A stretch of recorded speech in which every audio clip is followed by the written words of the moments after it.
ناظرین، قیامت کے بعد کا منظر انسان کے تصور سے بھی زیادہ ہولناک ہوگا۔ یہ وہ دن ہوگا جب دنیا کا ہر نظام ختم کر دیا جائے گا۔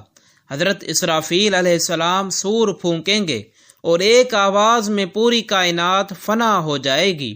زمین ہل کر ٹکڑے ٹکڑے ہو جائے گی، پہاڑ روئی کی طرح اڑنے لگیں گے، سورج اور چاند اپنی روشنی کھو دیں گے، ستارے آسمان سے ٹوٹ کر گر پڑیں گے، سمندر آگ بن جائیں گے اور دنیا کا حسن خاک میں مل جائے گا۔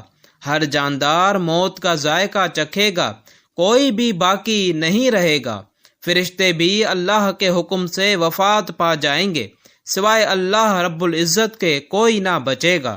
حضرت اسرائیل علیہ السلام سے سوال کیا جائے گا، اب کون باقی ہے؟ حضرت اسرائیل عرض کریں گے، یا اللہ، اب صرف تم باقی ہو۔ پھر اللہ کے حکم سے حضرت اسرائیل علیہ السلام بھی وفات پا جائیں گے اور صرف اللہ زندہ رہے گا۔ اس کے بعد اللہ نئی زمین پیدا فرمائے گا جو بالکل ہموار اور صاف ہوگی۔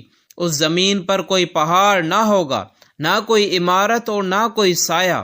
پھر اللہ آسمان کو حکم دے گا، 40 دن تک بارش برسائی جائے گی۔ یہ بارش عام بارش نہ ہوگی، یہ بارش زندگی کی بارش ہوگی۔ انسانوں کے جسم دوبارہ بننے لگیں گے جیسے زمین سے پودے اگتے ہیں۔ ہر جسم مکمل بنایا جائے گا، بالکل ویسا جیسا دنیا میں تھا۔ انسان کا ایک حصہ ایسا ہے جو نہیں گلتا، جسے عجب الذنب کہا جاتا ہے۔ یہی حصہ قیامت کے دن بنیاد بنے گا، اسی سے انسان دوبارہ پیدا ہوگا۔ پہلے عرش اٹھانے والے فرشتے زندہ ہوں گے، پھر دیگر مقرب فرشتے اٹھائے جائیں گے۔ حضرت اسرافیل دوبارہ زندہ ہوں گے اور دوبارہ سور پھونکا جائے گا۔ دوسرے سور کی آواز پر سب زندہ ہوں گے، ہر روح اپنے جسم میں لوٹ آئے گی، قبریں پھٹ جائیں گی اور انسان باہر نکل آئیں گے۔ لوگ ننگے پاؤں ہوں گے اور بغیر کپڑوں کے اٹھائے جائیں گے۔ کوئی کسی کی طرف نہیں دیکھے گا، ہر شخص اپنی فکر میں ہوگا۔ حساب کا میدان قائم ہوگا جسے میدان محشر کہا جاتا ہے۔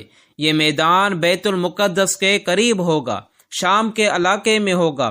زمین تانبے کی ہوگی اور سورج صرف 1 میل کے فاصلے پر ہوگا۔ گرمی ناقابل برداشت ہوگی، پسینہ سیلاب بن جائے گا۔ کسی کا پسینہ ٹخنوں تک ہوگا، کسی کا گھٹنوں تک۔ کچھ لوگوں کا پسینہ منہ تک پہنچ جائے گا اور کچھ ڈوب جائیں گے۔ یہ سب اعمال کے مطابق ہوگا، جس نے جیسا کیا ویسا پائے گا۔ پیاس اتنی شدید ہوگی کہ زبانیں باہر نکل آئیں گی، دل کھولتے ہوئے محسوس ہوں گے اور خوف ہر طرف ہوگا۔ کافر آگ کے ذریعے ہانکے جائیں گے اور ذلیل حالت میں لائے جائیں گے۔ کچھ لوگ پیدل آئیں گے، کچھ سواری پر ہوں گے۔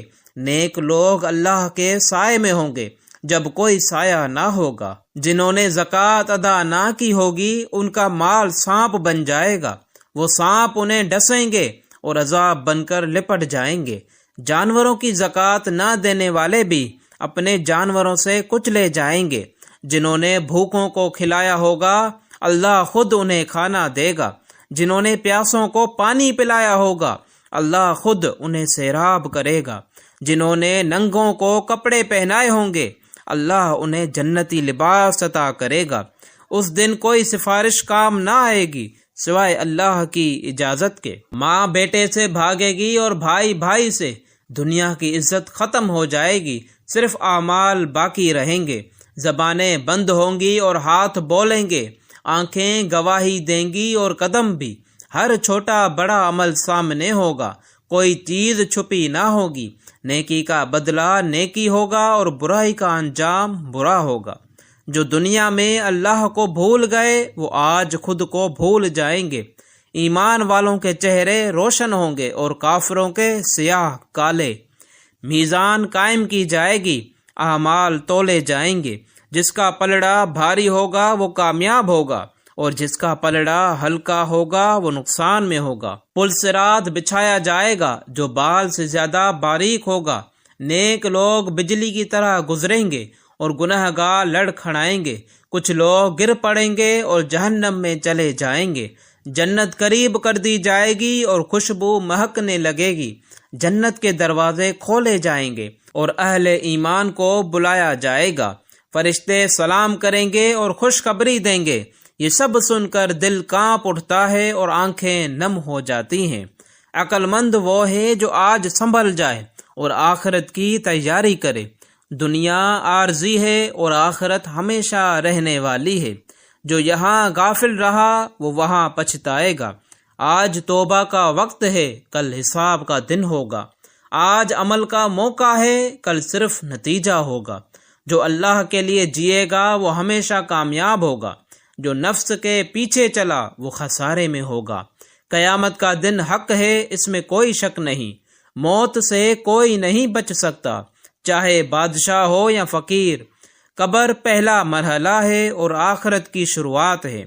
عقل مند وہ ہے جو قبر کو سنوارے، نہ کہ صرف دنیا کو۔ آج نماز کو اہمیت دیں، کل یہی نجات بنے گی۔ آج زکوٰۃ ادا کریں، کل یہی سایہ بنے گی۔ آج سچ بولیں، کل یہی روشنی بنے گی۔